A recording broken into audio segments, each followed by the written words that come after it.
दोस्तों, 12 ज्योतिर्लिंगों में से एक ज्योतिर्लिंग काशी में है, जिसे बाबा विश्वनाथ कहते हैं। काशी को बनारस और वाराणसी भी कहते हैं। शिव और काल भैरव की यह नगरी अद्भुत है, जिसे सप्त ऋषियों में शामिल किया गया है। वरुणा और असी इन दो नदियों के मध्य बसे होने के कारण इसका नाम वाराणसी पड़ा। तो आइए देखते हैं और जानते हैं इस हिंदू तीर्थ के कुछ अद्भुत और अनसुनी बातों के बारे में। लेकिन उससे पहले आप हमारे वीडियो को लाइक और चैनल को सब्सक्राइब करके बेल आइकन को दबा दें और कमेंट में हर हर महादेव जरूर लिखें। दोस्तों, कहते हैं गंगा किनारे बसी काशी नगरी भगवान शिव के त्रिशूल की नोक पर बसी है, जहां 12 ज्योतिर्लिंगों में से एक काशी विश्वनाथ विराजमान है। पतित पावनी भागीरथी गंगा के तट पर धनुषाकारी बसी यह काशी नगरी वास्तव में पाप नाशिनी है। भगवान शंकर को यह गद्दी अत्यंत प्रिय है, इसीलिए उन्होंने इसे अपनी राजधानी एवं अपना नाम काशीनाथ रखा है। कहा जाता है कि पुराणों के अनुसार पहले यह भगवान विष्णु की पुरी थी, जहाँ श्री हरि के आनंदाश्रु गिरे थे। वहाँ बिंदु सरोवर बन गया और प्रभु वहाँ बिंदु माधव के नाम से प्रतिष्ठित हुए। महादेव को काशी इतनी अच्छी लगी कि उन्होंने इस पावनपुरी को विष्णु जी से अपने नित्य आवास के लिए मांग लिया। तब से काशी उनका निवास स्थान बन गई। काशी विश्वनाथ हिंदुओं का पवित्र स्थान है।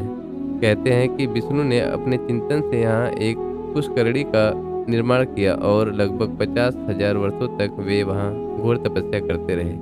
चीनी यात्री के अनुसार उनके समय में काशी में करीब 100 मंदिर थे, किंतु मुस्लिम आक्रमणकारियों ने सभी मंदिर ध्वस्त कर वहां पर मस्जिदों का निर्माण किया और मस्जिद बनाकर तैयार कर दिया। 8वीं सदी में राजा हरिश्चंद्र ने जिस विश्वनाथ मंदिर का जीर्णोद्धार करवाया था, उसे उनका सम्राट विक्रमादित्य ने भी जीर्णोद्धार करवाया। कुछ समय बीतने के बाद उसे ही 1194 में मोहम्मद गौरी ने लूटने के बाद तोड़वा दिया था। इतिहासकारों के अनुसार इस भव्य मंदिर को सन 1194 में मोहम्मद गौरी द्वारा तोड़ा गया था और इसे फिर से बनवाया गया, लेकिन एक बार फिर उसे सन 1447 में जौनपुर के सुल्तान महमूद शाह द्वारा तोड़ दिया गया। पुनः सन 1585 में राजा टोडरमल की सहायता से पंडित नारायण भट्ट द्वारा इस स्थान पर फिर से एक भव्य मंदिर का निर्माण किया गया। इस भव्य मंदिर को सन 1632 में शाहजहां ने आदेश पारित कर इसे तोड़ने के लिए सेना भेज दिया, लेकिन उनकी सेना हिंदुओं के प्रबल प्रतिरोध के कारण विश्वनाथ मंदिर के केंद्रीय मंदिर को तोड़ नहीं सके, लेकिन काशी के 63 अन्य मंदिर तोड़ दिए गए। डॉक्टर एस भट्ट ने अपनी किताब दान हरावली में इसका जिक्र किया है कि टोडरमल ने मंदिर का पुनर्निर्माण 1585 में करवाया था।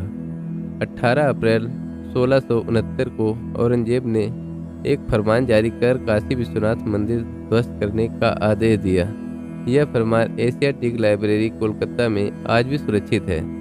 उस समय के लेखक साकी मुस्तैद खां द्वारा लिखित मस्जिद आलमगीरी में इस ध्वंस का वर्णन है। औरंगजेब के आदेश पर यहाँ का मंदिर तोड़कर एक ज्ञानवापी मंदिर बनाई गई। 2 सितंबर 1669 को औरंगजेब को मंदिर तोड़ने का कार्य पूरा होने की सूचना दी गई थी। भैरव शिव के गढ़ और पार्वती के अनुचर माने जाते हैं। हिंदू देवताओं में भैरव का बहुत ही महत्व है। इन्हें काशी का कोतवाल भी कहा जाता है। काशी विश्वनाथ में दर्शन से पहले भैरव के दर्शन करना होता है, तभी दर्शन का महत्व माना जाता है। कहते हैं कि शिव के रुधिर से भैरव की उत्पत्ति हुई। बाद में उत उधिर के 2 भाग हो गए, पहला बटुक भैरव और दूसरा काल भैरव। मुख्यतः 2 भैरवों की पूजा का प्रचलन है, एक काल भैरव और दूसरा बटुक भैरव। ऐसी मान्यता है कि वाराणसी या काशी में मनुष्य के देहावसान पर स्वयं महादेव उसे मुक्तिदायक तारक मंत्र का उपदेश करते हैं। इसीलिए अधिकतर लोग यहाँ काशी में अपने जीवन का अंतिम वक्त बिताने के लिए आते हैं और मरने तक वहीं रहते हैं। इसके लिए काशी में पर्याप्त व्यवस्था की गई है।